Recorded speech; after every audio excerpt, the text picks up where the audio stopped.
முழு இருதயத்தோடும் முழு பலத்தோடும் ஆத்மாவோடும் கர்த்தரை என்ன செய்யணும்? தேவனை தொழுது கொள்ளணும். அப்ப ஆத்மாவோட தொழுது கொள்ள, முழு ஆத்மாவோட தொழுது கொள்றீங்களா? முழு ஆத்மாவோட சபைக்கு வாரீங்களா?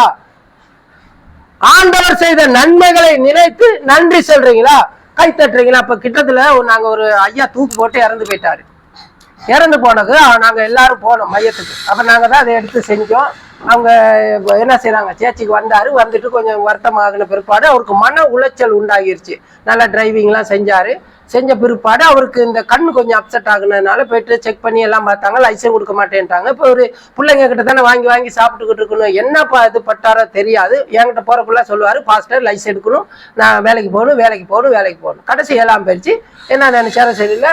4ஆம் மாசம் 13ஆம் தேதி என்ன செஞ்சாரு, அகிலன் வந்து இந்த டைம்ல தான் 12ஆம் தேதின்னு நினைக்கிறேன், 12ஆம் தேதி 4ஆம் மாசம் இறந்து போயிட்டாரு. அந்த தூக்கு மாட்டி இறந்து போயிட்டாரு. அப்ப நான் உங்க மக கொழும்புல தான் வேலை செய்யுது. எனக்கு அவ்வளோ கண்டதுலாம் இல்லை. நான் வந்திருந்தோன்னா இப்போ நாங்கள் ஆராதனை செய்யும் பொழுது யார் என்னை கைவிட்டாலும் இயேசு கைவிட மாட்டார், அவர் கைவிடவே மாட்டார். அந்த பாட்டை இப்போ படிக்கிறோம். புள்ள அப்படியே அந்த பெரிய புள்ள அது என்ன செய்யுது அப்படின்னா, அடிச்சுக்கிட்டு அழுவுது.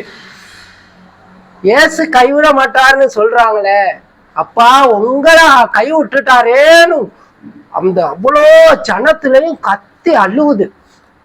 கத்தி அந்த குளறுதுன்னு சொல்லுவீங்க தானே, அது என்ன செய்யுது, அப்படி அழுவுது.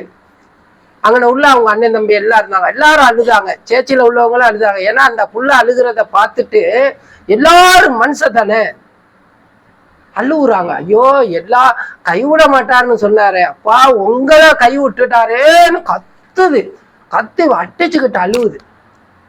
அப்ப ஏன் மற்றவங்க புதுசா வர்றவங்க இப்போ ஒரு வீட்டுல உங்க வீட்டுல யாரும் இறந்து போனா நான் மற்றவங்க வந்து தொட்டு கும்பிட்டு இல்லாட்டி இப்படியே கொஞ்ச நேரம் நின்றுகிட்டு இருந்து போயிடுவாங்க. நீங்களும் அப்படியே நின்றுகிட்டு இருங்க. இந்த வேதனை இருக்கணும். இப்ப நீங்க பாட்டு படிச்சோம், அதை உணர்ந்து படிக்கணும். எனக்கா இத்தனை கிருபை,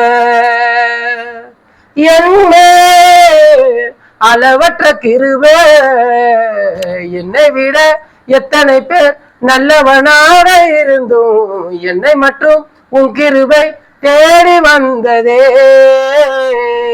அப்ப அந்த கிருபை எனக்காயா? நான் விபச்சாரக்காரன், வேசித்தனக்காரன், விக்கிரக ஆராதனைக்காரன், குடிக்காரன்,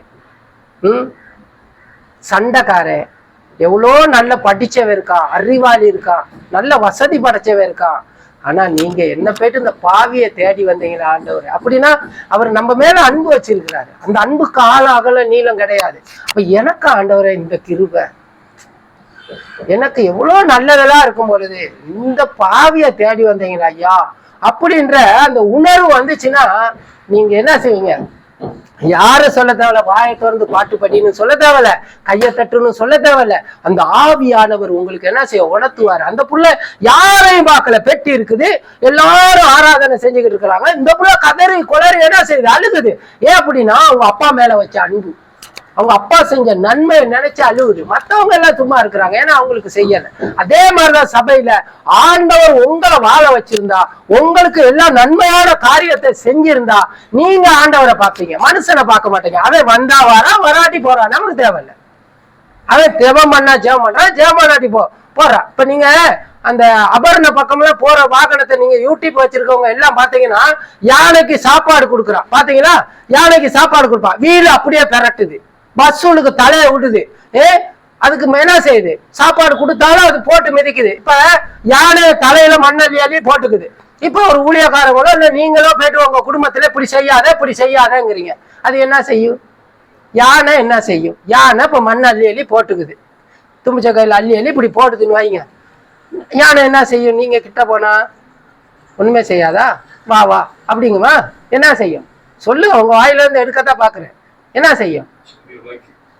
அப்படி ஒரு சுத்தி டபக்குன்னு கீழே போட்டு ஒரு மிதி, சபக்குன்னு மிதிக்கும். அவ்வளவுதான், கதை காலி. நீங்க பாருங்க, நிறைய இதுதான். அந்த மாதிரி அவங்க தலைவர் எவ்வளோ பிரசங்கம் கேட்டும் கீழ்ப்படியாம போயிடுவான். திருவசனத்தை கேட்டு அவன் கீழ்ப்படிய மாட்டான். அதுக்குன்னு ஒரு கூட்டம் நியமிக்கப்பட்டிருந்தா ரோமர் புத்தகத்துல சொல்றாரு. அது ஒரு கூட்டம் இருக்கும், கடினமான இருதயம் உள்ளது இருக்கும், சபையில இருக்கும், குடும்பத்துல இருக்கும். இப்பதான்டா கேட்டு வந்த, என்னடா இப்ப இப்படி செய்யற அப்படின்னா அவரு சொல்லிட்டு போறாரு. அவர் என்ன வந்து பாத்துக்கிட்டா இருக்காரு? ஏன் ஆண்டவர் எப்பயுமே பாத்துக்கிட்டு இருக்காரு. ஆமென், அல்லேலூயா. அப்ப நம்ம என்ன செய்யறோம் அப்படின்னா, அப்ப கீழ்ப்படியாம போவாங்க. அவங்க கீழ்ப்படியாம போறதுனால நம்ம போகக்கூடாது. நீங்க நம்ம கீழ்ப்படியணும். ஆமென். அப்ப அந்த அன்பை உணர்ந்தவங்க ஆராதிப்பாங்க. அன்பை உணர்ந்தவங்க எப்படியாவது கீழ்ப்படியணும் முயற்சி பண்ணுவாங்க. ஜெம்ம சுபாவம், ஜெம்மத்து புத்திய செருப்படுத்த அடிச்சாலும் போவாதுமாங்க. அது போவாது, உண்மை. அதான் ஜெம்மத்து சுபாவம். ஜென்ம சுபாவமான மனுஷனும் உண்டு, ஆவிக்குரிய மனுஷனும் உண்டு. அப்ப ஜென்ம சுபாவ மனுஷனை அழிக்கணும். அதனாலதான் பவுல் சொல்றாங்க, அனுதினமும் சாகுறேன். என் மாம்சத்துல இருக்கிற கிரிகைகளை அழிக்கும்படிக்கு தான், பிசாசானுடைய கிரிகைகளை அழிக்கும்படிக்கு தான் தேவன் என்ன செஞ்சாரு? வெளிப்பட்டார். அப்ப நம்முடைய கிரிகைகள் நல்லது கிடையாது. அதனால்தான் தாவீது கூட சொல்ற, என் தாய் துர்க்குணத்திலே என்னை உருவாக்கினான். என்ன செய்யறேன்? எங்க அம்மா அப்பா நல்ல ஒரு குணத்தோட நல்ல அந்த புள்ள பிறந்து ஆண்டவரை இதை ஆசீர்வதிங்க அப்படியா எல்லாம் ஒண்ணு சேர்ந்து பாபா கிடைச்சாங்க? இல்ல. அதைத்தான் சொல்ற, என் தாய் துர்க்குணத்திலே என்னை உருவாக்குனான். அந்த காரணத்தினால் நான் தெரிவிக்கிற ஐயா, நான் உள்ளத்தில் உண்மை உள்ளவனா இருக்கணும்னு விரும்புற ஐயா. அப்ப நம்ம பாவம் இருக்குது, பாவத்தை அறிக்கையிட்டு பரிசுத்த ஆவியானவர் வர வர வர வர வர கொலைக்காரன் தான் பவுல்லாம். பவுல் ஆண்டவர் தரிசனத்தை கொடுத்தாரு. அதன் பிறகு என்ன செஞ்சா? அது சொன்ன, பாவிகளே பிரதான பாவி நான் தாயாங்க. நமக்கு அந்த உணர்வு வருதா? நம்ம அந்த அளவுக்கு ஆண்டவர் ஆராதிக்கிறோமா? ஆத்மா, இப்ப சொல்ற, ஆத்மாவில ஒரு விடுதலை இல்லாட்டி ஒரு நாளும் பரலோகம் போவேல. ஆத்மா விடுதலை அடையணும். ஆத்மா விடுதலை அடையிறதுக்கு நீங்க முழங்கால் போட்டு, நான் நல்லா சமைச்சு வச்சுட்டோம், நீங்க சாப்பிட, நாங்க உங்களுக்கு சோறை பிறஞ்சு நல்லா என்ன செய்ய, வாய ஆக்காட்டுன்னு என்ன செய்யலாம்? ஏன்னா ஊட்ட மாட்டேன் தம்பி, நான் இப்ப என்ன செய்யறேன்? ஆக்காட்டுங்கிற ஆங்குற, நீ வச்சுட்டே சாப்பாடு, பிரியாணியோ ரைஸோ ஏதோ வச்சுட்டேன், அப்ப நினைவு காட்டுறீங்க. அப்ப என்ன செய்ய வச்சாச்சு. நீங்க மெல்ல வேண்டியது, முழுங்க வேண்டியது யாரு பிரதர்? சொல்லுப்பேன், யாரு முழுங்கணும்? நீங்க தான் முழுங்கணும். மென்னு முழுகிறதும் உங்க வேலை, இல்ல வேணான்னு துப்புறதும் உங்க வேலை. விளங்குதா உங்களுக்கு? நம்ம தான் என்ன செய்யணும்? டிசைட் பண்ணிக்கணும். ஆண்டவர் எல்லாம் கொடுக்குறாரு.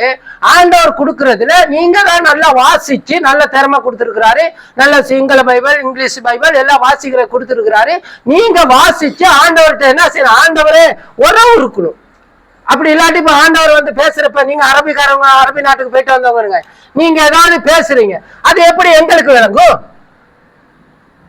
நீங்க ஏதாவது 2 பேரு இங்கிலீஷ்ல பேசிக்கிறீங்க, அது எப்படி எங்களுக்கு விளங்கும்?